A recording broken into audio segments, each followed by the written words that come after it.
Hi, I'm Karin Freeland, the author of The Ins and Outs of My Vagina, a Penetrating Memoir. And you can find that on Amazon and Barnes & Noble. And we're going to just talk a little bit about my story today.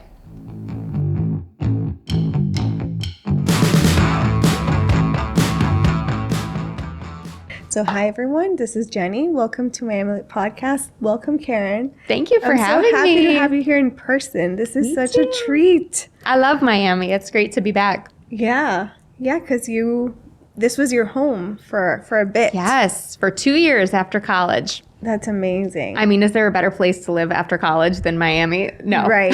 Oh my gosh. We'll get into all of that. Yes.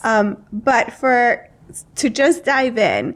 So I've said this to you privately, but I want to say it in public. When I first saw the title of this book, I was nervous and a little bit like, oh my gosh, what am I getting myself into? But I had so much fun reading your book. Yay! And I love that. I feel like you're my BFF now. We are. Basically, you know everything about my life. I know everything about you. Yeah.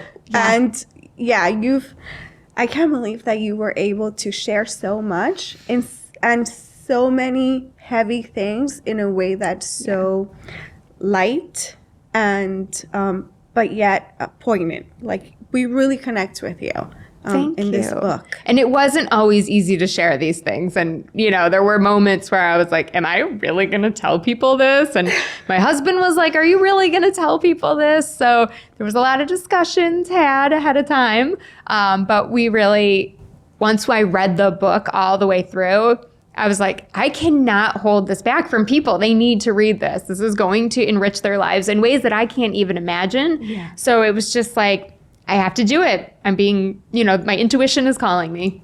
I agree. We talk about the necessary aspect of having a sisterhood. And this book really took me to that. It reminded me why I crave for those special moments with my girlfriends, for those moments where we just get to sit down and talk nonsense or just chill or really talk about heavy stuff. I'm hoping that the book is really opening up those conversations and making it okay to talk about some things that might seem a little bit taboo. Because that was a big driver for me writing the book was I felt alone. I felt like my body was the only one having certain reactions or not performing in certain ways. And I felt frustrated and broken and like I was missing out on life. And then you find out, everybody else is actually having the same problem that you're having. And you're like, are you serious? Why did I not know about this? Why aren't we talking about this? That's so true. I mean, going through life, as being a woman, it's very complex. There's so much, that happens to our bodies, emotionally, physically, motherhood, all that stuff. And there's so much I want to talk to you about. But let's start at the beginning. Okay. When did you first decide you were going to do this? Yeah. So I write about it in chapter 30, all lubed up with nowhere to go. But I was pregnant 7 months or so with my son. And I went to the OB figuring she was just going to do a normal ultrasound, be like, you're good, see you later. And she started talking to me about how you need to prepare your body for the birth. And I'm like, I got this. I'm in a Lamaze class. I know what I'm doing. Don't worry. And she's like, no, you need to put some olive oil and rub it on your vulva to basically stretch yourself out so that you don't tear during birth. And I was like, my doctor didn't tell me that. I know. This is apparently not common knowledge. Some doctors do, some don't. So I'm like, you want me to put olive oil where? I'm not doing that. You're crazy. And I just left the appointment. And V being V, who is my vagina, she is a character in the book. Which is genius, by the way. Thank you. I love that approach. Because it was funny and you could really get deep into it, no pun intended. Yeah. In a way that was interesting and refreshing. Yeah. So V was bored one Friday night and thought we should give this a try because, she doesn't want to tear.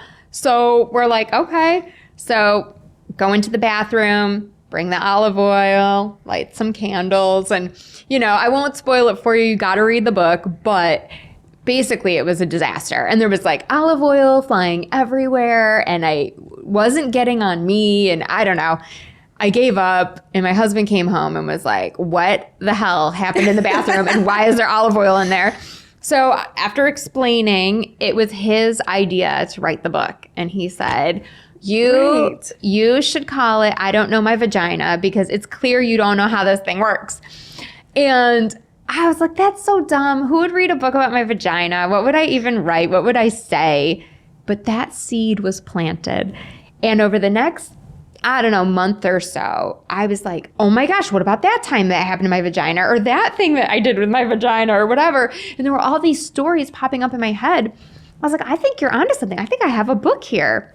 So I started writing and, I would say the rest is history, but I actually took almost a 10-year hiatus because I went back to work after maternity leave and life got in the way, chasing the paychecks got in the way. My ambitions, were high and I got sucked back into that corporate life and totally forgot about it for 10 years. Wow. Yeah. Oh my gosh. How do you forget about a dream? I mean, that's like how full my brain was with all of the chasing the paychecks and the titles and the whole corporate gig.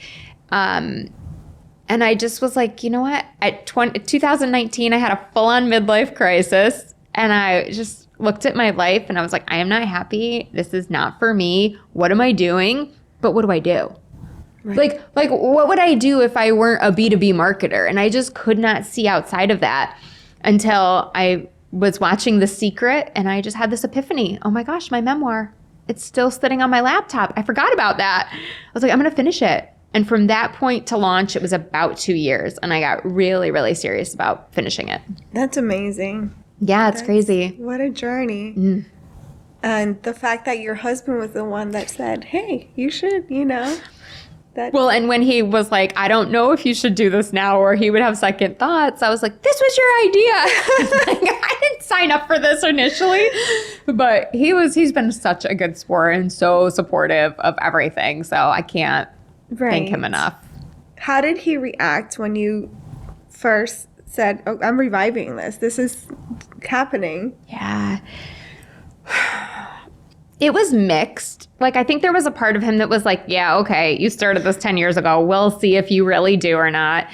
And there was a part of him that was like, okay, you are so miserable. And I see how upset you are and how much you've lost like that spunk and that happiness that you used to have, that glow when I was, living in Miami and acting and doing all the fun stuff.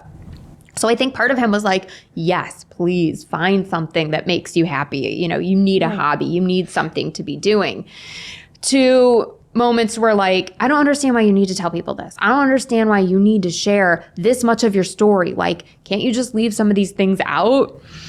And, we had to have some honest conversations about why this was pivotal or why these stories were important. And, he was like, fine, just change my name. I was like, cool. So we changed, everybody in my family got to pick their own name for the book. Yep. And my son, it was so funny the other day because we're in the car and he's like, I'm just really frustrated. And I'm like, about what? And he's like, I can't believe I picked the name Ricky for my name in your book. And I was like, really? He's so funny. That was his concern. Yeah. His name. Yeah. So he wished he picked something else, but I'm like, oh, that's you were watching a show on Nickelodeon with a character named Ricky at the time, and that's what you picked. So that's what it is. Well, the good thing is not his real name, so he can kind of like push it aside. Mm-hmm. That is awesome. Yeah. And what was your process like once you said, okay, I'm serious about this. I'm going to write this book?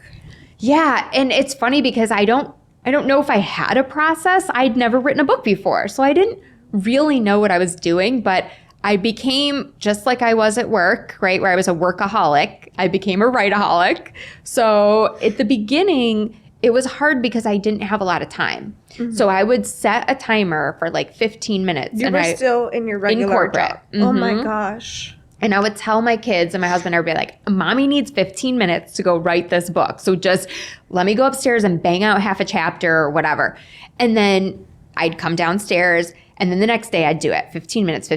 And then suddenly like they didn't come and get me after the timer went off. So I was like, I'm just going to hang out for like another 15 minutes. And it got longer and longer and longer to the point where I started delegating stuff at work and being like, nope, I'm going to write during the day and I'm going to write at night. And at first, I didn't even know that I was going to publish it.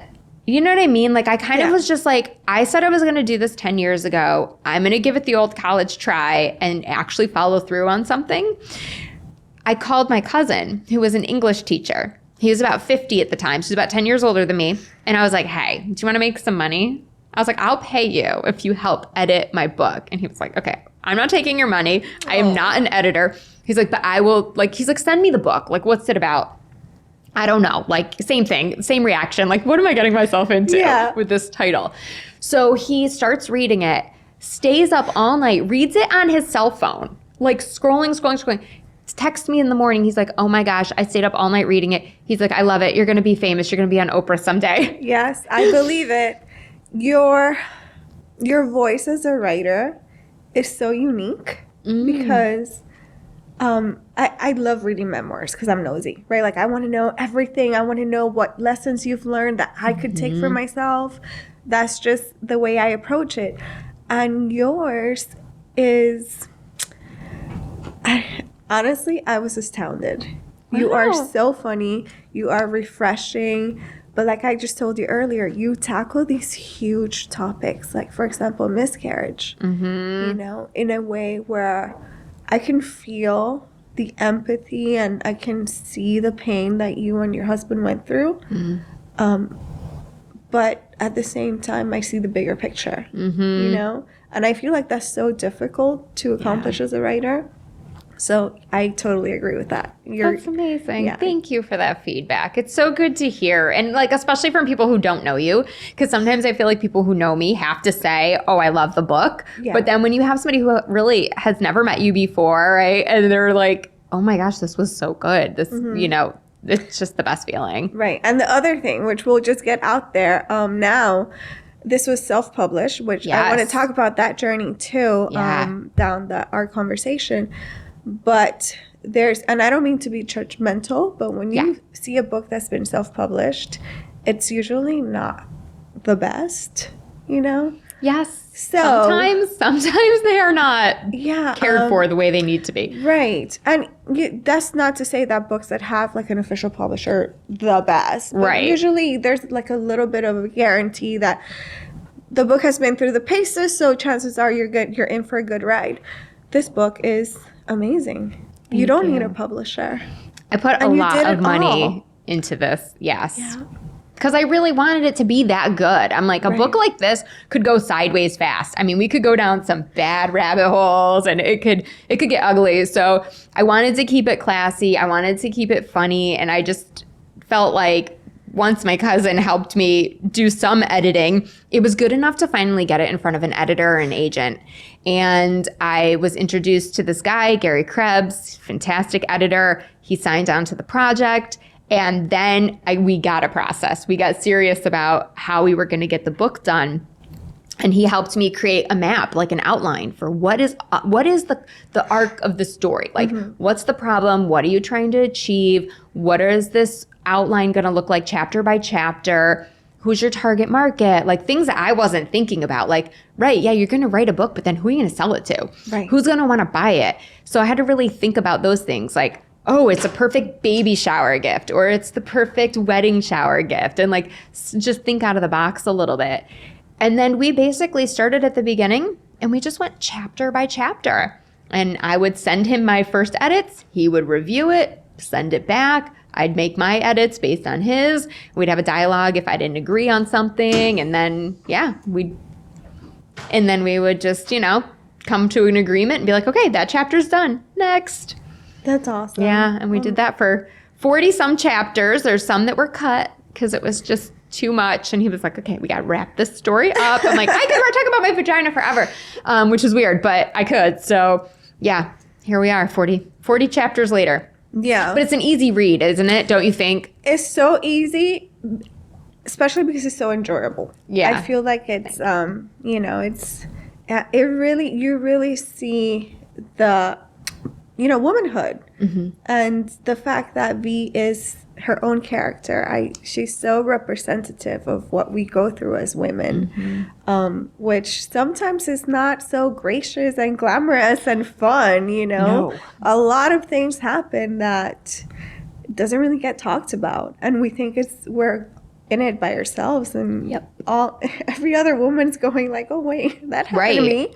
Yeah, there was like one chapter in the beginning I talk about when I'm like 7 years old and sort of first having that tingling sensation down there and being like, oh my God, what is this? I don't know. But like instantly knowing that I'm probably doing something wrong or feeling like I'm doing something wrong. Shame. Yes. Yeah.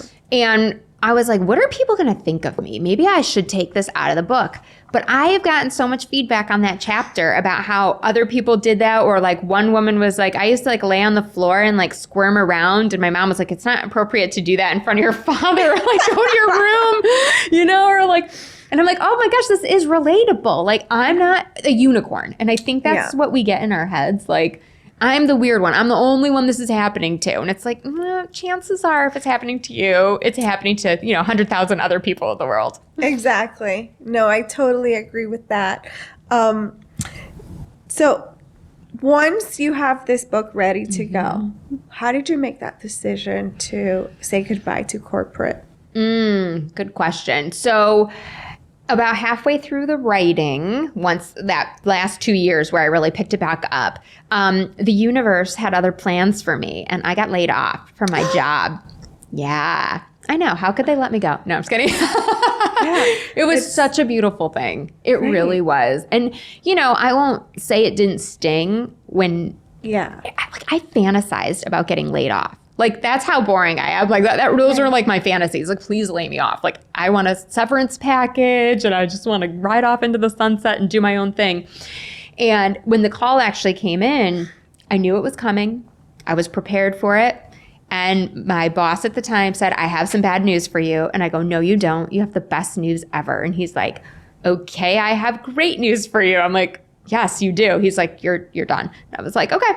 So, but I got off the phone and just that initial sting of like being let go was like, oh. So I was like, all right, kids, we're going out for margaritas and we're going for tacos. So we went out. Yep. We went like, this is my new life. We're going to do this.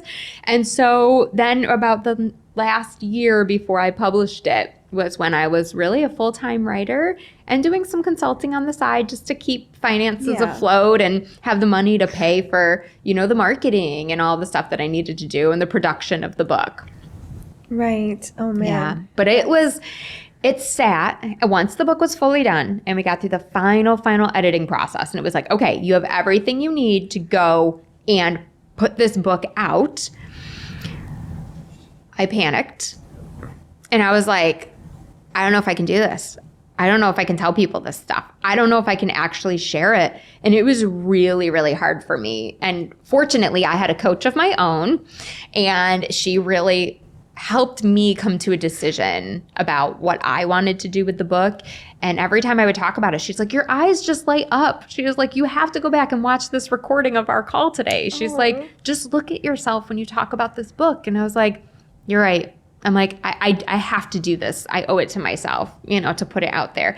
So it would have been out a lot sooner, but, I had my whole like imposter syndrome moment. And then, once I said, let's go, we got the cover designed, which Libby Kingsbury did an amazing job putting that together for me. And it's beautiful. It's so artistic. Yeah. I had some other versions, which I've never shared this on a podcast before. So this is a Miami Lit exclusive.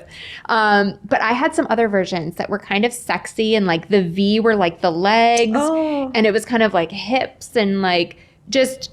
And I loved those designs because I thought they were so elegant and sexy and just beautiful and then I really had to like think about it and go, but what screams comedy? Like what screams like different and kind of jumps out at you? And I go, I think people are going to get the wrong idea with a sexy cover like that. So I'm like, so we ended up going with this one and I'm so glad that we did. It's beautiful. I think it's, because even when you look at it from far away, it looks so artistic, like a piece of, art. And then you read the title and you're like, oh, I get it. Yep. Yep. And isn't it a piece of work or a piece of art? Like our bodies are so beautiful. And, you know, the word vagina gets such a bad rap sometimes. It's true. Yeah. Unfortunately. Yeah, definitely. It has a weird stigma to it that I think this book is helping to get rid of for sure. Thank you. What was some of the difficult things for you to write about? Oh, for sure. So obviously miscarriage. I mean, reliving that was like, I don't think I've healed. And even writing about it healed me more, but it wasn't until maybe a couple months ago I did a podcast and it was solely focused on my miscarriage. And as I was talking through it, I just kind of felt this like feeling inside of me. And it was like overwhelming, emotional, but you know, you're on a podcast, so you're like, I got to keep my shit together. And I don't know if I could say the S word, but yes, you can. Okay. So I'm like, after I got off the podcast, I was very shaken and like, what is going on? Like, why do I feel this way? And so anyway, we ended up naming the baby because we had never done that before. So I just, you know, my husband and I just kind of sat down and talked about it. And I was like, I think I need something more. Like I gotta heal myself more from this. Because even though I wrote about it, like I still really haven't talked about it a lot. And I just felt like that needed to be something that we needed to do. So that was challenging to go back and relive those moments in the hospital and, you know, feeling all the feels. Right. Yeah. When the nurse tells you, did you bring the fetus? That was, I don't know how I felt about it. I was sad and offended for you. Right. Like what did you just put in a bag and bring it to you like an offering? What do you mean? I know. But then, I mean, I get it. It's a clinical setting. She's doing her job. So I kind of like talked myself down.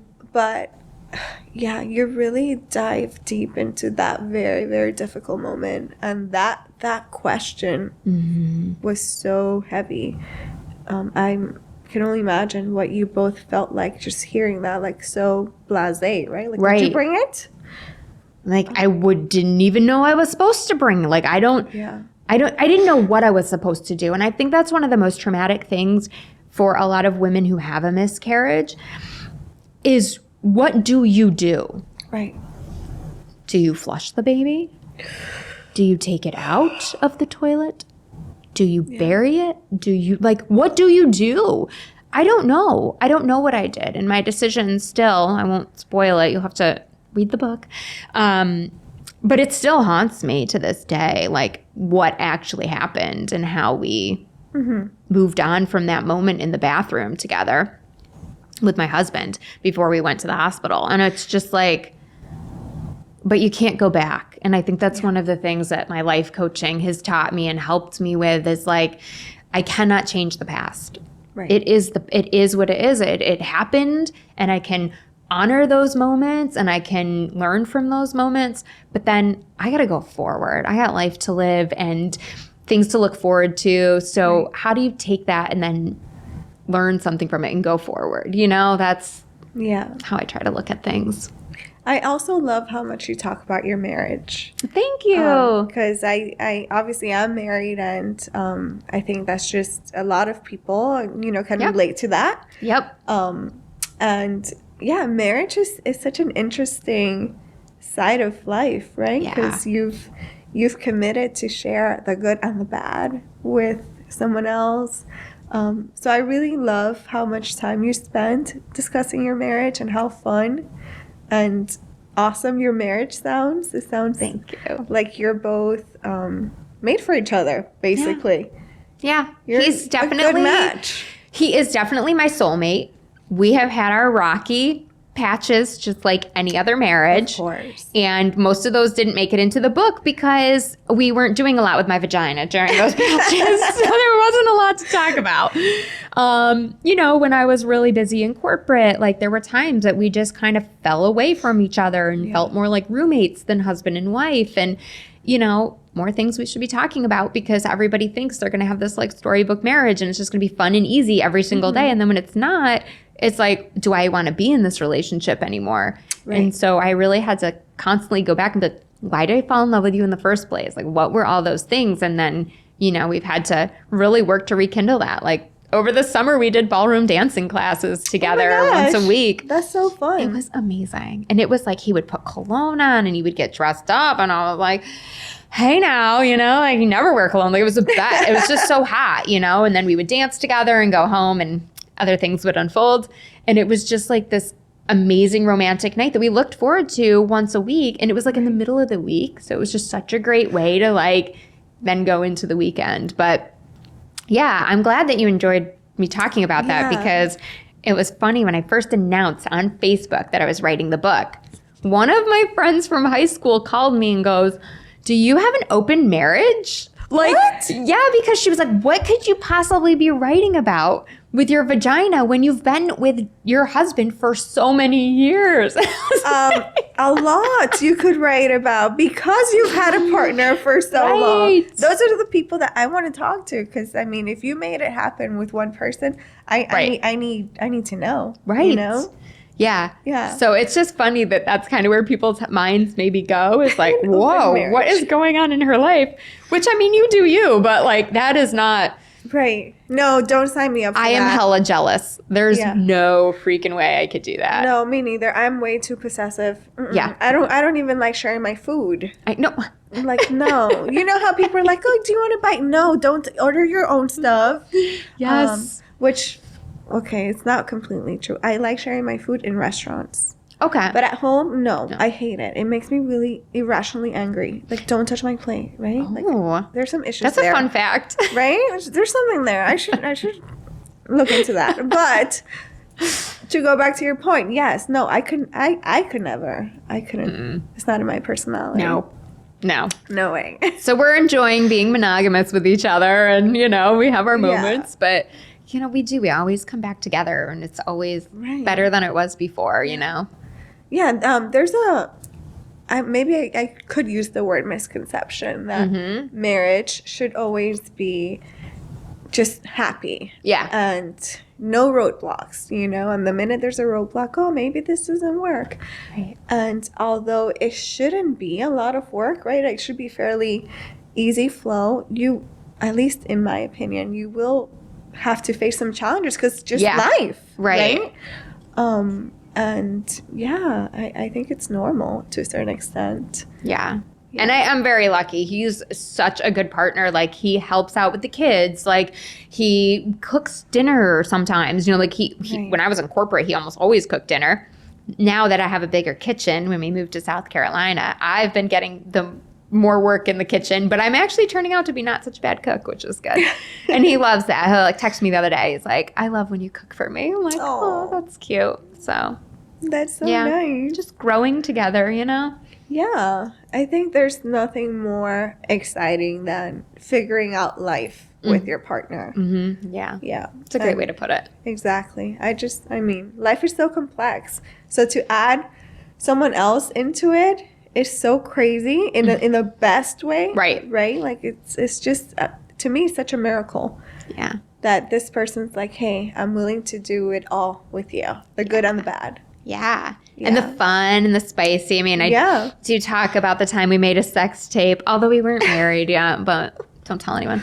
But like, funny. Like these things that are like, okay, maybe taboo, but like, it was so fun. And it was, it's such a disaster. They're not as glamorous as you think they're going to be when you watch it back. But like, it's just fun to have these little experiences together. Is that what I look like? I know. I'm like, oh, snap. Fast forward. That is so funny. Yeah. Oh yeah. That was the one chapter.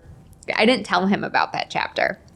So after the book's already been published and it's out there, ooh. He's upstairs. I'm downstairs. I don't know what I'm doing. All of a sudden, I just hear, Karin!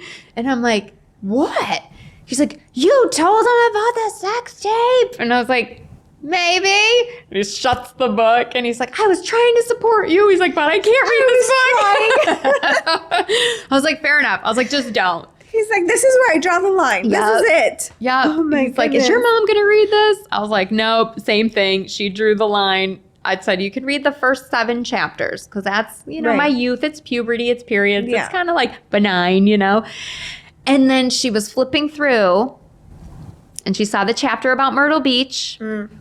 And she started reading it. She's like, oh, I remember when she went to Myrtle Beach in my senior year of high school. Ooh. She right quick realized why I told her not to read it, closed it, and was like, I just don't want to remember her like that. I'm just going to remember her as my sweet, innocent daughter. I was like, good idea. So talking about having your close relatives exposed to such, intimate information. Yeah. What do you think about the day your kids are old enough to pick it up and read it? I hope they won't want to read it. That is kind of my hope. And I guess I'm torn, right? Because there was a part of me obviously writing this book where they knew you're not allowed to read mommy's book. Right. But they snuck up behind me one time and they saw the chapter about my period. And I didn't know they were behind me reading what was on my laptop. And all of a sudden you hear, oh my gosh, was your vagina really bleeding? And I was like, yeah, it's called a period. And so we had a whole discussion about what periods are. So now they understand that and it's not taboo. Right. They'll talk about tampons or whatever. And, my hope is that they see a girl in class who has gotten their period and they give her their hoodie and go, wrap this around your waist and give it back to me later. Like, I don't know if they're going to do that. In my head, like that's the kind of boys I want to be raising, who don't see these things as gross or whatever. So I want them to have those realizations. I want them to understand age appropriate when they're older, that if you're with a woman, it's not about you getting off only, right? Everybody needs to get off. Everybody needs to have an orgasm. Everybody needs to be experiencing pleasure. And your little jackhammer moves for 3 minutes and then done is not going to cut it. So get it together, boys. That is amazing. So obviously we're not having those discussions yet because they're so young. They're 11 and 13 now. Yeah. So we're not there yet. But so for part of me is like, yes, read it. And then the other part of me is like, you do not need to know these things about your mother. I don't think you want to know these things about your mother or your dad because, obviously he's in half the book. So I don't know. We'll see what they think when they get older. Well, if you want my opinion. I do. Which you didn't ask for, but I'm going to give it to you anyway. I love it. I think they will benefit from reading this. Mm-hmm. Yeah. Because it makes you human. And it really shows everything that their mother had to go through for them to be here. Oh, yeah, especially the pregnancy chapters. I'm like, y'all need to read those birth stories. Yes, it's intense. And for any man, obviously this is like if you're a woman, no brainer, pick it up. You're going to have a great time reading it. Yeah. But if if you're a man and like you're getting ready to get married, you have a girlfriend, whatever the case may be, you want to know more, pick up this book. Yes. Because there's just so much that someone can get away with and learn about, which you're like, well, I mean, it's common sense. But like you said earlier, it's really not. We don't talk about it at all. Right. Yeah. So I wanted to ask you, or not ask you, sorry, honey, you're going to have to edit that out. One story that really had me rolling was Peanut, your doggy. Oh, the yes, puggle. Of course. So in our house, we're dog people, very much so. And you talk about how Peanut really likes to get intimate or be in that. We're not doing bestiality here. Not that. Sorry. He wants to be in the zone when his people are looking for some romance. Yeah. And that had me rolling. He's like hilarious. The ultimate cock blocker. I mean, there's no other way to say it. Like the second we start kissing or we'll start getting intimate, he's like up in my grill. And I'm like, no, get the dog out of here. What is he doing? But we have some pretty funny stories of him just like popping in places he shouldn't be. Oh my gosh. That was so funny. Yeah. And so relatable. Mm-hmm. Oh, anyone who has a pet, I think has experienced this. You just have like a creepy stare just looking. Right. It's, like avert your eyes. So what advice do you have for anybody who is thinking about becoming a writer, who's thinking about diving into this adventure? Oh, gosh. I mean, the off the cuff, it's like, the old Nike adage, like, just do it. Yeah. Right? Like, I didn't know what I was doing. I didn't have a writing background. So I think there's a lot of things and narratives that we tell ourselves. Like, well, I can't do that because I've never done it before. Or that's probably really hard. How will I even figure it out? And the reality is you're smart, brilliant, talented. Like, you will figure it out. If I can do it, you can do it. So that's like the short answer, like, just do it. But I think the other thing is, like, just write the book. Write it, and then don't worry about everything else later. Because so many people ask me, well, how do you start a book? And I'm like, what do you mean? Like, you just put words on a piece of paper. Like, you don't have to be so prescriptive about it. Right. I didn't write the book in order. So yes, the book goes chronologically from when I'm about 5 to just about 40. But I would be like, oh, there was that time that, I had my son. I'm going to write that story today. And I would just write it.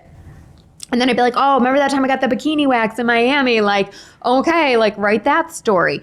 And then I was able to go back later and, like, string them all together and fill in the gaps and be like, well, I don't have anything from this period to this period. What happened? Go back and think about it. Oh, and come up with a story to put in. Right. But if you are trying so hard to be like, I need this amazing opening or I need this amazing, like, bridge, you're just going to stress yourself out and you're going to end up walking away from it. I mean, that's the editing process, Right. So really just dive in and just start putting things on paper. And your first draft is going to suck. It's going to suck so bad. Mine was horrible.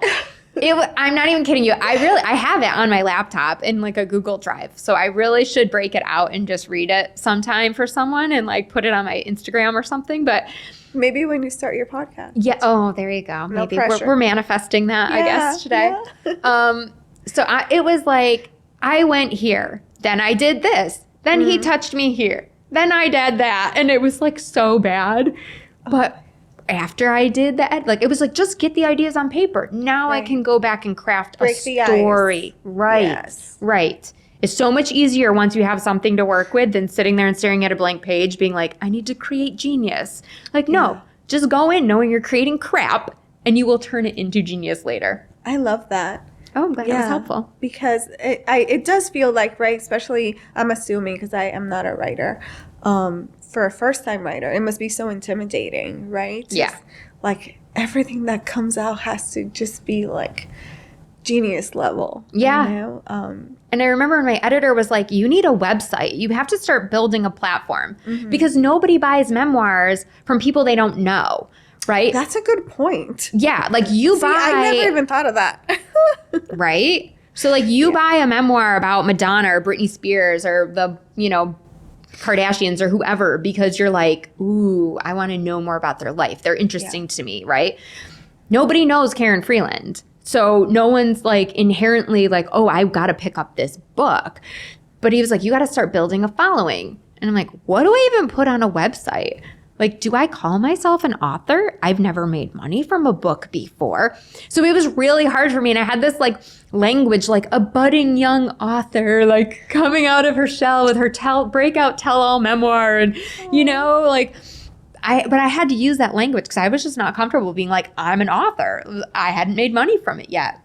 But once I started to own the title and I started to get more comfortable with saying, like, no, I'm an author. You know what? I'm an award-winning author. That's right. And it's awkward at first, but once you get used to saying it, it feels so good and everyone can get on board. They're like, oh, you're an award-winning author. Well, now I want your book. It's like, yeah. Well, speaking of awards, how did that make you feel the first time you heard the book was being awarded?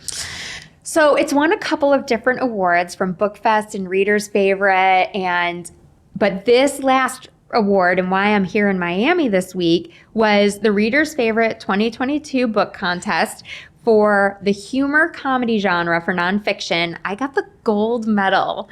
And I'm sitting at my kitchen. I was doing work for my life coaching business, and I see this text come through. And it's like, log in now to see who won. And I was like, should not even be saying that out loud. But I was like, probably not me. I'm like, I'll check later. And I'm just working on my laptop, doing my thing. About an hour goes by. And I'm like, all right, let me go check and see what I got. And I look at the page. I was like, gold? Oh, shit. I was like, I got the gold. It's me. I'm jumping all over the house. I'm screaming. I'm texting my husband. I took right to Facebook with this like super authentic, like, oh my gosh, you're not gonna believe what just happened. I got the gold medal. I'm freaking out, like jumping around my kitchen. And I was just like, oh my gosh, like it's happening. Like people are starting to really recognize this book for what it is. And it just feels like surreal. It very feels well deserved. Amazing. Yeah. Thank you. It feels like a big payoff because I have spent so much time, energy, money. I mean, all of it has been invested in this wonderful book. But you know, when you don't have thousands of sales, a day flying off the shelves, you're not on the New York Sellers Best Time list. Like you're like, like, is this happening? Is this going to work? What's going to come of this? Did I waste my time? Was this a foolish investment? Right. And, you have those thoughts, but I try to always catch them really quick and be like, I wrote a book. Like, if nothing else, I can say I wrote a book, and that is an amazing accomplishment. So, absolutely. I'm just seeing where it takes me and enjoying the ride. Well, I think that's not going to be the last award this book's going to get. And it's so interesting that you're a life coach, right? But yet, I would have expected this book to be more of, here's how you do this. Right. Here's how you get your shit together, And there was none of that, which I loved. I loved that. Was that natural, or were you aware, like, oh, I could, go down that road, or how did you do that? I think probably it was natural at the beginning because when I started the book, I wasn't a life coach yet. Good point. Yeah. And then I think there was a tendency towards the end to want to try to do some of that. But I really wanted to also honor one of the things that we talk about in life coaching, which is everybody has a different belief system. My belief system is different than yours, different than the people watching, and that's okay, and we can all coexist. So I want to let people take from this book what they want to take from it, what means something to them. So I really tried to strip out any of that voice and not really directing people to think one way or the other. Well, I can see why you're such a successful coach. Oh, because, there wasn't that, like, I know better. Here, let me help you, kind of, which I think is great, sometimes even necessary. Yeah. But in a setting like this, it was nice that it was just, this is life. Yeah. That's going to be my second book, though. But it won't be about my vagina, but it's going to be a motivational book to really help show people ways that you can start to reinvent yourself. Yeah. So, yeah. I'm very excited for that. Thank you. That's extremely necessary, especially the times we're living in when everyone's just, questioning, right? Like they're stuck, they feel like they're stuck in a certain job situation or career, and it's hard to let go. Yeah, I can totally relate and see how that's very necessary. Yeah, I think COVID has changed that a lot for people. Yeah, people it definitely gave us perspective on how we're living our lives. Definitely. Yes. Yeah. So as we wrap up, I want to ask you what you think of Miami now since your days here. Yeah. Well, it's so different. I mean, it has grown so much. Right? This was 20 years ago that I was here. So it's been a long time.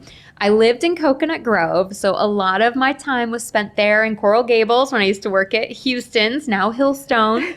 And so it's hard to judge, but when I lived here, coming downtown was you only came down between 9 and 5. You had to. Yes. Yeah. And then you got out because at night it was pretty sketchy and not the best area. Right. And now I'm hearing that downtown is where it's at and it's thriving and it's growing. And I'm like, oh my gosh, that's so cool. It's just changed so much. Right. Yeah. It's definitely, getting up there, right? In people's radars. Like we went from just being like that beach place that you go to now being a legitimate city, it feels like. Yeah.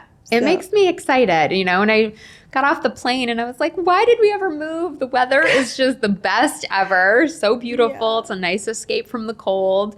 Even though I'm in South Carolina, it's very cold there right now in the north. So it's just been so fun to be back and have a mojito because, you know, they don't make them right up north. So I had 2 last night at the bar and was like, these are the best mojitos I've had in years. Oh my gosh. Maybe now you guys will come back more often since you're closer. Oh yeah. We got to bring the kids. They've never been. No. Oh my gosh. I know. So we got to do a family trip. Yeah. They're in for a treat. Yeah. And now that we have someone that we know and they can play with your kids. Yes. we'll make it a thing. That would be awesome. That would be great. And you mentioned that you are thinking about a second book. Yeah.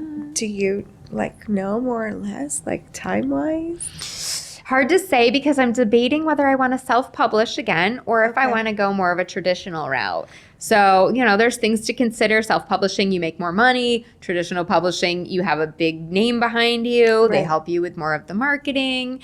I mean, you still have to do a lot of marketing on your own, but it just gives you a little bit more validity, I think, in the market. So we'll see. So if any agents are listening, call me. Definitely. Would you advise someone to go the self-publishing route? Did you have a good experience? I did. I mean, I had a great experience. I had a great team. It was expensive and I probably spent more money than you need to spend. Right. But like I said, because the topic could go south so fast or not be classy, I wanted to make sure that it was absolute perfection, not a single typo, nothing, you know? Yeah. So that's why I put so much money into it. But yeah, I mean, there's so many ways to figure it out when, you know, I did Ingram Spark. So I was able to get into stores and distribution. And so that's been amazing. That's awesome. Would you ever see this book being like a TV show? Or yes. Did you know that I have a treatment? I have a 10-episode treatment written for a TV show. No, but I need a producer. So if you know, because that's what I kept thinking about as I was reading. I'm like, oh my gosh, this is so funny. I would love to watch a sitcom of this stuff. Yeah. And you really struck that balance between, again, I feel like I'm repeating myself, between being funny and refreshing and tackling some serious topics. Yeah. So, well, from your mouth to God's ears, I hope so, because that would be a dream. I mean, that would be such a dream come true, or even a movie, but I do think episodic TV would be really funny. But yeah, I want it all. As you should. As you should. Well, this was so fun. Thank you so much for sharing with us, and we are so excited to be able to spread the word with you about this book. I obviously highly recommend it. I can't stop raving about it. I thoroughly enjoyed it, and I can see why the book is so fun. You are, such a light, fun person. I love it. So for the website, the link to the book, all of that will be linked down below. So for those of you interested, and you are very active on Instagram. Yes. So you guys should hop over and say hi and give Karin a follow and, ask her all your questions and all that good stuff. Yes, I do actually respond to my messages. So feel free to reach out and connect. And if I can help anyone either on their author journey or with life coaching, just let me know. Glad to support you. Absolutely. So as always, thank you to everybody who's listening and watching, or either one. As we say, time is the top currency. So we are so grateful that you chose to spend it with us, and we'll see you next time. Awesome. Thank you.